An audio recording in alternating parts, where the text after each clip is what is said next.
sky was on fire. Smoke poured from the back of Cole's escape pod as it ripped through the alien sky.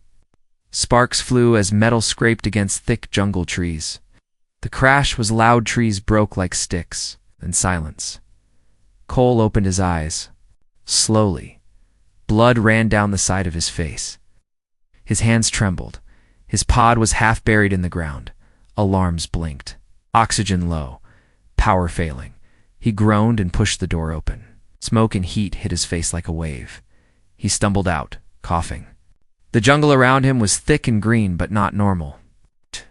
The plants pulsed softly, glowing blue and red. The air smelled sweet, almost too sweet.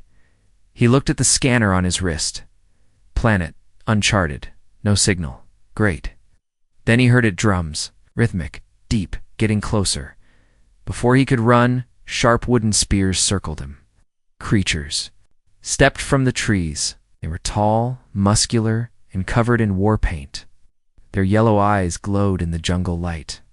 They looked like ancient tribal warriors, only not human. One of them barked something in a language.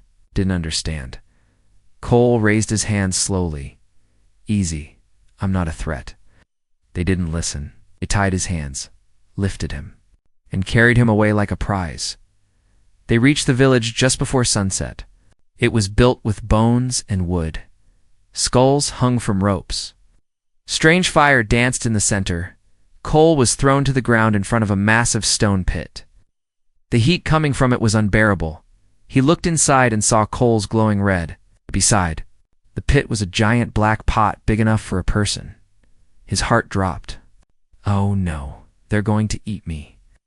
The tribe circled him, shouting and singing in their language. A tall warrior stepped forward and raised a curved blade.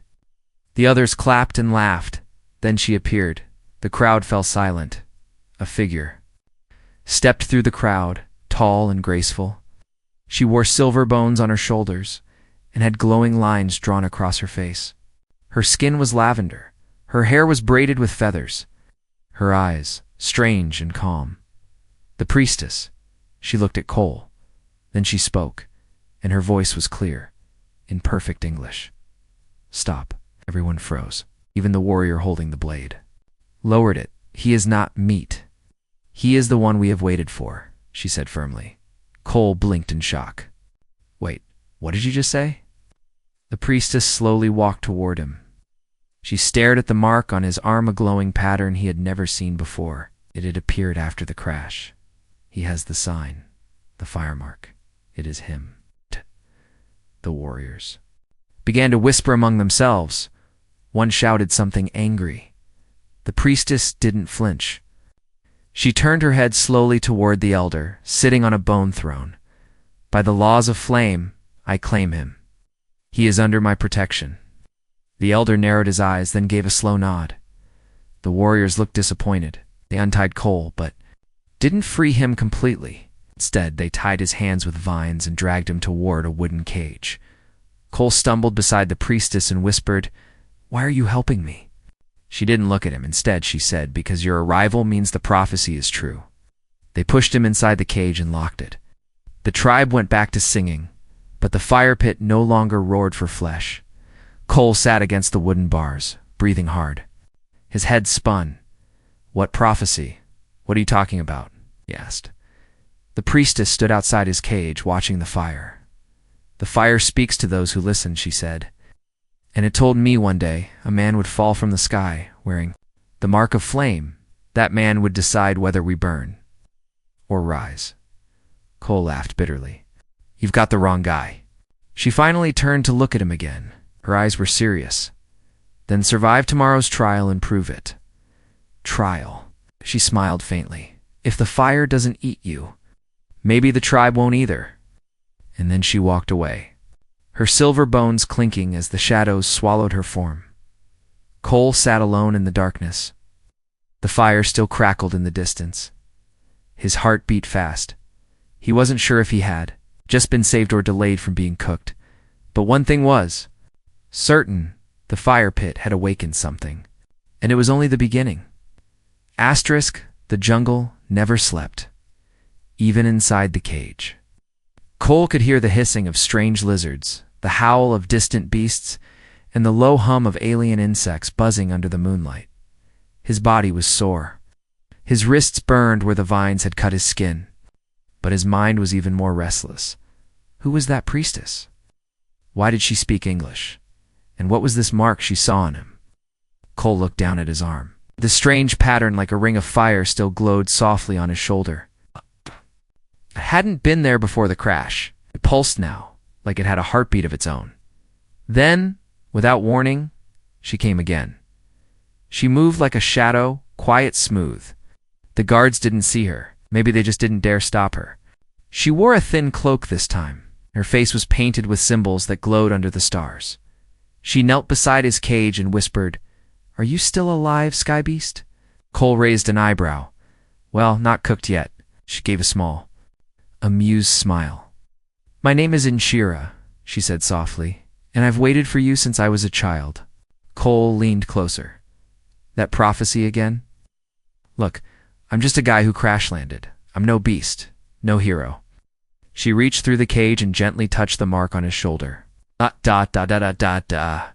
The second her fingers touched it, the glow flared. Dot, dot, dot. Red fire surged across the veins in his arm. Cole gasped in pain. Inshira's eyes widened. But she didn't pull away. "You don't understand," she said. "That mark only appears on the one who can wield the flame of origin. It's an ancient power lost. Until now." Cole shook his head. "I'm not a weapon. You're not meant to be," she replied. "But you are a key, a door. Our people believe when the mark returns, the balance will shift. Fire can destroy, but it can also protect." Cole looked at the fire mark again. It was fading now, like it had gone back to sleep. "I didn't ask for this." Inshira looked at him with a strange sadness. "Neither did I, but fate doesn't wait for permission." She slid something through the cage bars. It was a small stone charm shaped like a tooth tied to a thin leather rope. "What's this?" "Protection," she said. "You'll need it for the trial of Bone and Flame." Cole groaned. "Yeah, about that ... dot dot. You people really like dramatic names for things." She ignored his sarcasm. "At first light, they will throw you into the bone caves. You must find your way out before nightfall. Many never return." "If I do, they'll stop calling you meat," she said. "Maybe." Dawn came fast. The tribe gathered near the edge of the jungle cliffs. Below them, a black opening yawned, the entrance to the bone caves. Skulls lined the path. The warriors shoved Cole forward. He glanced around. Inshira stood far from the others, her face unreadable now. She gave him one slight nod. Nothing. More, with a deep breath, Cole walked into the darkness, inside the caves. The air was heavy, wet, cold.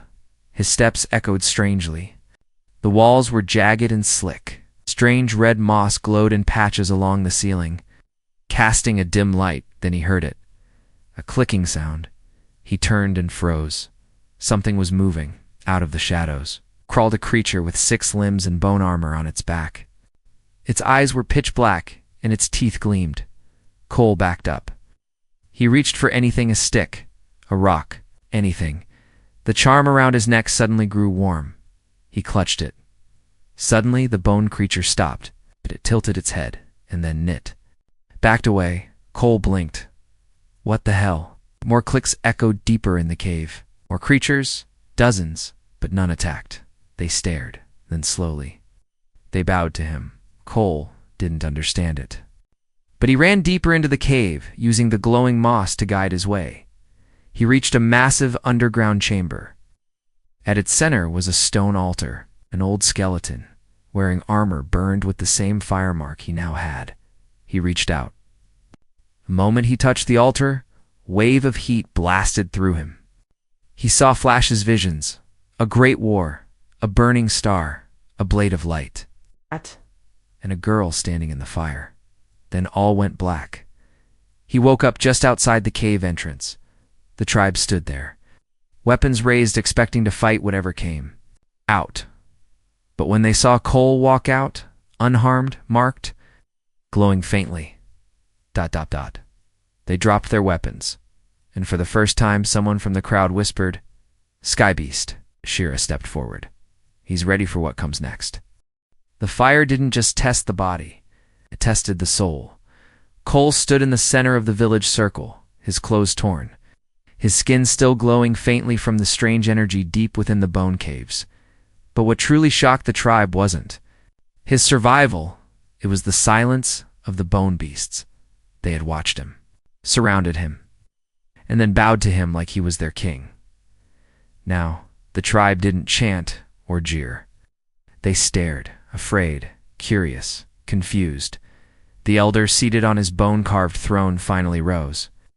No outsider has ever returned from the caves, untouched, and none have ever returned with the mark burning. He pointed his staff at Cole, then let the real trial begin. Cole barely had time to breathe before two warriors grabbed him again, and Shira tried to speak. But the elder raised his hand. He must face the flame serpent. The crowd gasped. Cole groaned. "You people really don't believe in lunch breaks, do you?" And Shira pushed through the warriors. He already survived the caves. The bone beasts accepted him. The elder snapped, and now the flame must accept him too. She clenched her jaw but didn't argue. "Here." Not in front. Of everyone, the elder continued, "Prepare the pit. The Skyman must pass the trial of bone and flame war, die a pretender." That night, under a blood-red moon, the tribe gathered around the sacred pit of fire. It was deeper than the last pit. Wide and glowing, lava boiled beneath. A narrow bridge of stone led across it to a platform with a torch that never went out. Flame of origin, Cole was shoved forward. The elder shouted, "You must cross, carry the flame, and return without burning, falling, or calling for help." One misstep, and he'd fall into molten fire. He turned to Inshira. "You believe I can do this?" Her answer surprised him. "I don't know," she said softly, "but if anyone can do the impossible, it's usually a human." Cole stepped onto the stone bridge. The heat hit him like a wave. His skin began to sweat. His vision blurred slightly. The lava below bubbled and hissed, like it wanted to taste him. One wrong step, and this trial would end with a splash. Each footstep echoed strangely.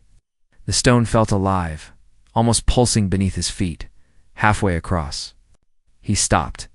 The charm Shira had given him grew hot, burning.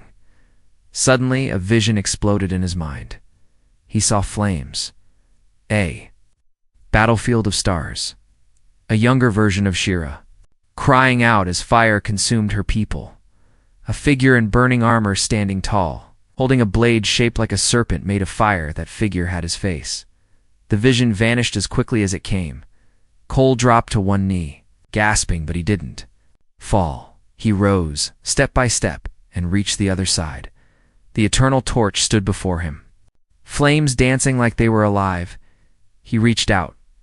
The fire didn't burn him. Instead, it crawled up his arm like it recognized him, wrapping him in golden red light. When he turned back to face the tribe, he no longer looked like a lost explorer. He looked like something out of legend as he stepped back across the bridge. The tribe was silent. Even the elder couldn't hide his shock. One warrior whispered, "The flame chose him." But not all faces looked pleased. From the shadows, a tall, scarred warrior named Turok narrowed his eyes. His loyalty to the tribe was unquestioned. But he hated outsiders and he hated the priestess's growing affection for the human even more. He whispered to another, "It's time we end this false prophecy." Cole reached in Shira and handed her the flame torch. "I didn't fall," he said, smirking. "No," she whispered. "You rose." But before she could say more, an explosion rocked the edge of the village. Screams.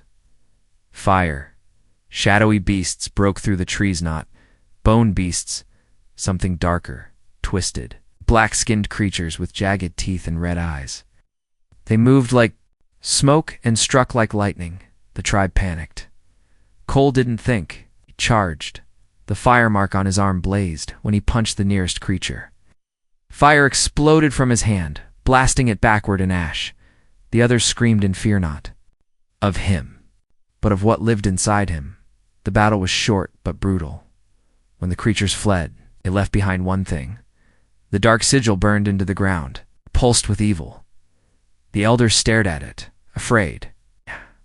They haven't come in generations. Why now? Inshira whispered. Because the flame has returned. And so have our enemies. She looked at Cole, now glowing faintly in the dark. The real war has just begun. Asterisk, the village burned low that night. Smoke hung like a ghost in the trees. Warriors dragged the wounded into tents. Mothers wept silently. The elders said nothing. He only stared at the strange, cursed sigil the enemy creatures had left behind. But Cole, he couldn't stop shaking. Not from fear, from fire. He sat near the edge of the jungle, away from the others. His arms still glowed dim now, but warm like hot coals beneath skin. He clenched his fists, trying to stop the trembling. I didn't ask for this, he whispered to no one. You never had to, said a voice from the trees. He turned. Inshira stood there. Her robe soaked from river water, her eyes tired but still shining in the dark. You fought well, she said. Cole looked down. I don't even know what I'm fighting. She sat beside him, quiet for a moment. Then finally she said, It's time you knew the truth. They walked deep into the jungle, past places no warrior dared to go. The trees grew taller. Here, thicker, older. Vines hung like ropes from the sky, and strange glowing orbs floated. Through the mist like fireflies. This place feels alive, Cole whispered. Inshira nodded. Because it is. She led him to a black stone gate covered in strange carvings. She pressed her palm against the stone, and it opened silently. Inside was a hidden chamber lit by crystals in the walls. On the far side stood a giant mural faded with age. But still clear, it showed a human, burning with fire, standing beside an alien priestess. Together, they held back a wave of darkness. Cole stepped closer. That's me, he said in disbelief. Inshira nodded, and you. She lowered her head. This was painted over 1,000 years ago. Before our language forgot its roots, before the fire priests turned their backs on the truth, she turned to him. My bloodline is not pure, she said. I am descended from 2 tribes, and theirs. Cole stared. You mean the ones who attacked tonight, she nodded. Long ago, before the world was broken, the 2 tribes were one, the Flamekeepers. But when the fire mark disappeared, they turned on each other. My family hid the truth, the prophecy, the mural, everything. She pointed at the glowing pattern on the wall. When the Skyman returns with the mark, he must be bonded to the Flamekeeper. Only then can the fire awaken fully. Cole stepped back. Bonded? She walked toward him, slow and careful. Not by force, not by ritual, but by choice and by heart. A heavy silence fell between them. Cole looked into her eyes. You think I'm some chosen weapon? But I'm just a guy who crashed here, she smiled gently. Maybe, but the fire doesn't choose without reason. He looked at the mural again. I don't know how to fight this darkness. You don't need to, she said. You only need to be the light. Suddenly, a loud crack echoed through the jungle. A spear flew past them, barely missing Nashira's head. They dropped low. Shadows moved outside the stone gate. Traitors, a voice growled. It led the human too. The forbidden place? Turok, the scarred warrior. He and 2 others burst through the gate, weapons drawn. You think this outsider is our savior? Turok snarled. He's a danger, and she's corrupted by him. And Shira stood firm. Stand down, Turok. This place is sacred, Turok spat. Then let fire decide. He raised a burning blade. Cole stepped forward. Leave her out of this. Turok charged. Cole didn't move. At the last second, his fire mark blazed. A wall of flames shot up between them, knocking Turok off his feet. The other warriors froze in shock. Cole's voice echoed strangely deep, calm and not entirely human. She is under my protection. The flame burned in his eyes like ancient stars. Turok and his men ran. Silence returned. Cole fell to one knee. Breathing hard, Inshira caught him. You called the fire without touching it. It shouldn't be possible. He looked up at her. Maybe I'm not just a guy anymore. She helped him stand. Her fingers lingered in his. She whispered, the bond has already begun.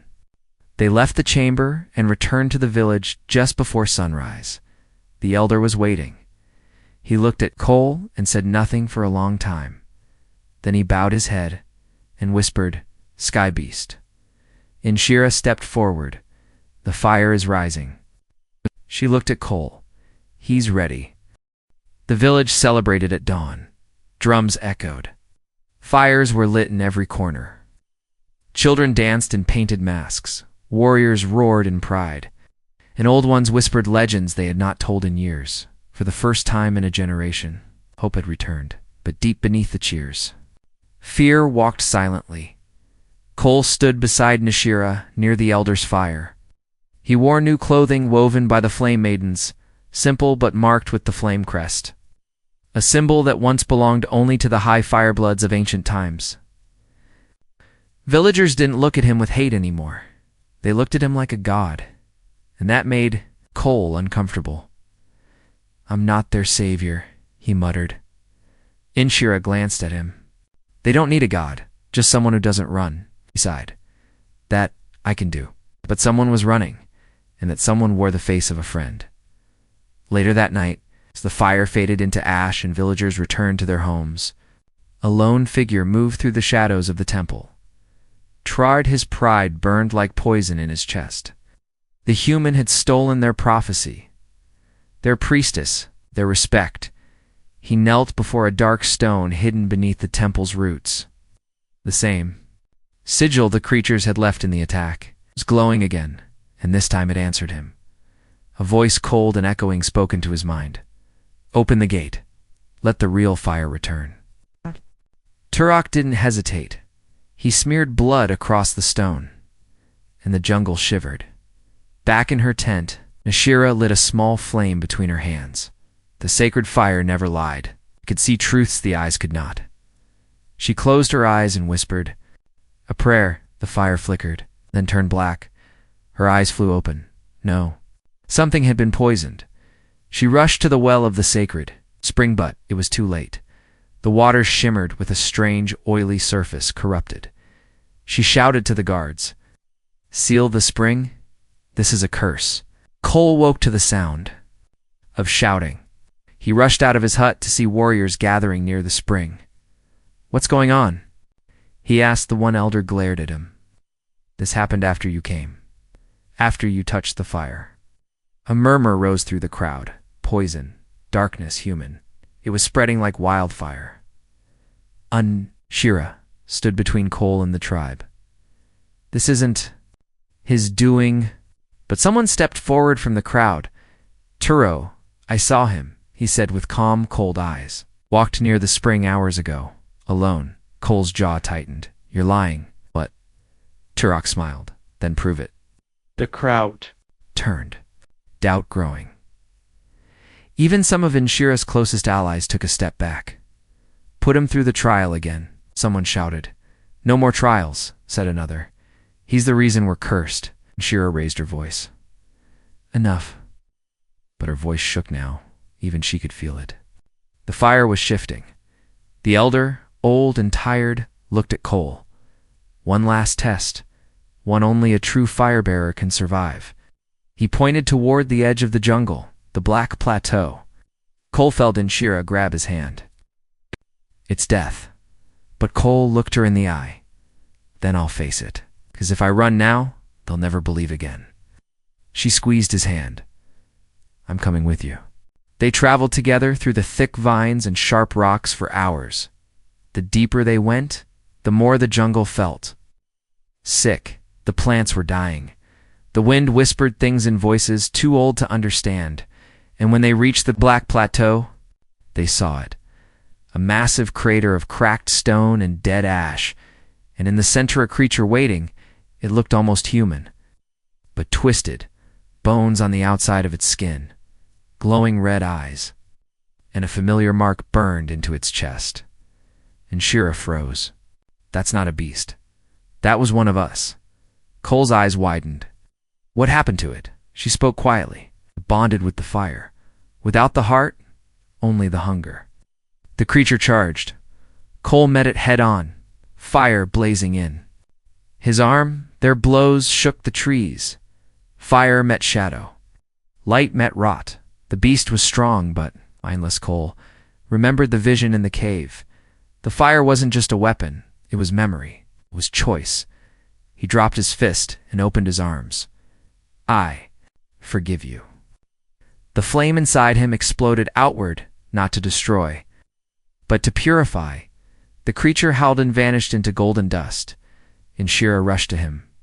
You didn't fight it. No, he said, eyes glowing, heart still racing. Healed. As they walked back, the jungle behind them slowly started blooming again. But Cole knew. The real enemy wasn't just in the jungle, it was already inside the village.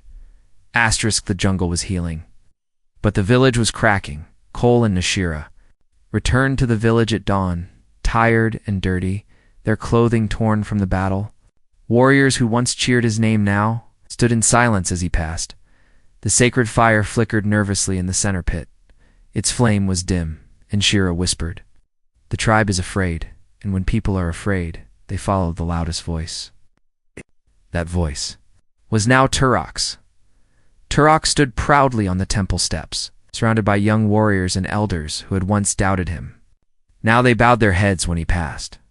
He raised his hand, pointing at Cole and Nashira as they entered the village. "The jungle may have spared you," he shouted, "but the tribe will not." He turned to the crowd. "Our sacred spring is poisoned. Our flame is dying. And they bring back stories of talking beasts and healing fire. Lies." Cole stepped forward. "I fought the darkness with your flame. I didn't poison anything." Turok's grin widened. "Then you won't mind if we check your hut without waiting for permission?" Two of his men stormed off toward Cole's shelter. Moments later, they returned holding a dark stone, glowing. With the enemy's mark, gasps erupted through the crowd. "That's not mine," Cole said sharply. But the damage was done. Turok raised the stone high. "This is proof. The enemy walks among a sand, wears a human face." Chaos followed. Warriors shouted. Spears were raised, and Shira tried to calm them, but they no longer looked at her as their priestess, only as the traitor who protected the outsider. And then, the elder finally spoke. "I am too old to see clearly," he said. "Let the tribe decide. Let fire decide. A vote old tradition. Simple, dangerous. That night, torches lit the edge of the jungle where the final vote would happen. Each warrior would place a coal in one of two bowls, one for banishment, the other for trust. Cole watched in silence as they lined up, and Shira stood beside him. Quiet, her face pale. He whispered, "Even if they vote against me, I'm glad I met you." She didn't speak, but she gently slid her fingers into his. The votes were counted. The bowl of trust held 8 coals. The bowl of banishment 20-3. Turok raised both arms. "It is decided. The false one leaves tonight, or he dies tomorrow." Cole stared at the ground. His chest felt tight, but Shira stepped forward. "No," she said firmly. "If he leaves, I leave with him." Whispers broke through the crowd. Turok sneered. "Then you're no priestess. You are exile," she nodded. "So be it." The jungle swallowed them hours later, the flames of the village now behind them, a knife buried in both their hearts. They traveled for days deeper into the uncharted lands. No map, no fire, just stars above and strange beasts watching from the trees. One night, as they rested in a small cave behind a waterfall, Cole stared. At the fire mark on his arm, it no longer glowed. "I think it's dying," he whispered. Inshira shook her head. "It's waiting for what?" "For you to decide who you truly are." He looked at her. "I'm no warrior, no chosen one. I've only been lucky." She placed her hand on his chest. "Not lucky, chosen by the fire and by me." Next morning, smoke rose in the distance, black and thick. Cole climbed a tree to get a better view. His heart dropped. The village was burning. They ran branches, whipped their faces. The ground shook with distant explosions. When they reached the edge of the village, they hid behind rocks and watched in horror. Turok's men were fighting each other. The village was in full rebellion. Younger warriors, angry at the elders. Silence and the exile of Nishira, risen against Turok's rule. But Turok wasn't backing down. He stood on the bone throne, roaring, holding something above his head, the flame core, a sacred crystal that powered the village's inner fire. But now it was black-tainted. It pulsed with the same mark the enemy used. He made a deal, Anshira whispered. He gave them our fire. Cole clenched his fists. Then we take it back. She looked at him. Just us? Shook his head. Not just us. Stepped into the open and shouted with a voice that shook the burning sky. Warriors of the flame. If you ever believed in the fire, in your people, in something more than rage, follow me. Some turned, some froze. Then slowly, warriors began to move toward him. Even children picked up sticks and joined the line. And Anshira stood beside him, glowing once more with her priestess light.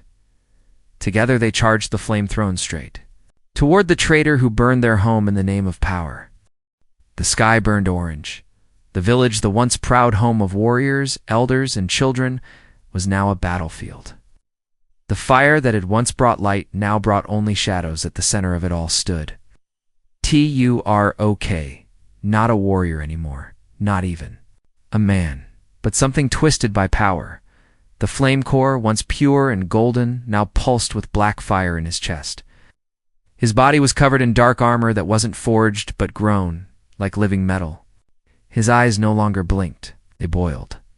He raised his hand and fire corrupted, and cruel rained down on those who dared resist him. And then he saw them. Cole and N, single quotes.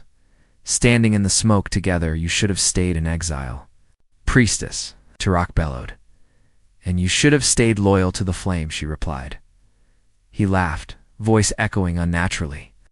The flame is mine now. It chose me. Cole stepped forward, his skin already beginning to glow again. It didn't choose you. You stole it. You poisoned it. Turok raised both hands, summoning a wave of black fire. Then come and take it back, Sky Beast. Cole didn't wait. He ran, straight into the fire.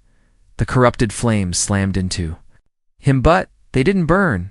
The mark on his shoulder burst open with light, golden and wild, wrapping around him like armor. Each step he took sent shockwaves through the ground. Behind him, Anshira chanted words from the old language. Her hands summoned walls of true flame to protect the villagers. Her voice called to the original fire, the one that lived not in weapons, but in hearts. Cole reached the throne and tackled Turok. They crashed through the steps, rolling in fire and dirt. Fists flew. Blades clashed. The air cracked from the power of their blows. Turok fought like a beast, furious and wild. But Cole fought like something else entirely, like a man who knew who he was now. The final blow came not with a punch, but with a hand, placed over Turok's heart. I forgive you, Cole said quietly. Turok's eyes widened. What? Cole's flame surged, but it didn't burn. It purified. The armor on Turok's body shattered into ash. The black fire in the core blinked twice, and then exploded into golden sparks. Turok collapsed, unconscious.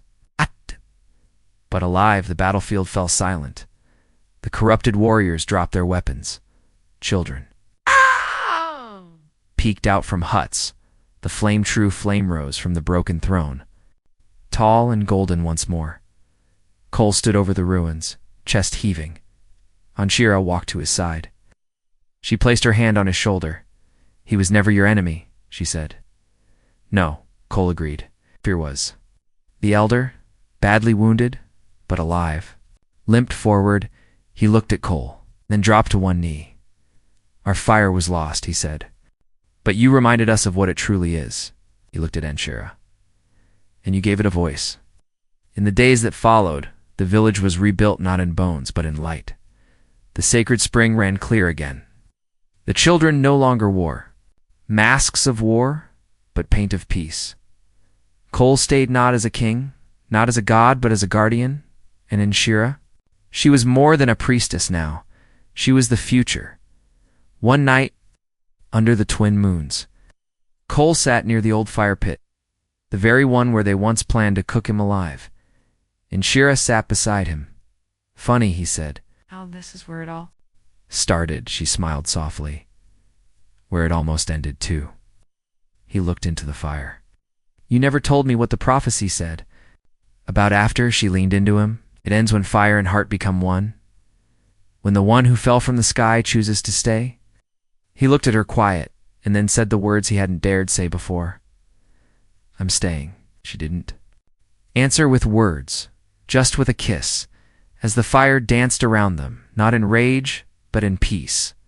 Final line, and so. The human who fell from the sky didn't just survive the fire, became its keeper.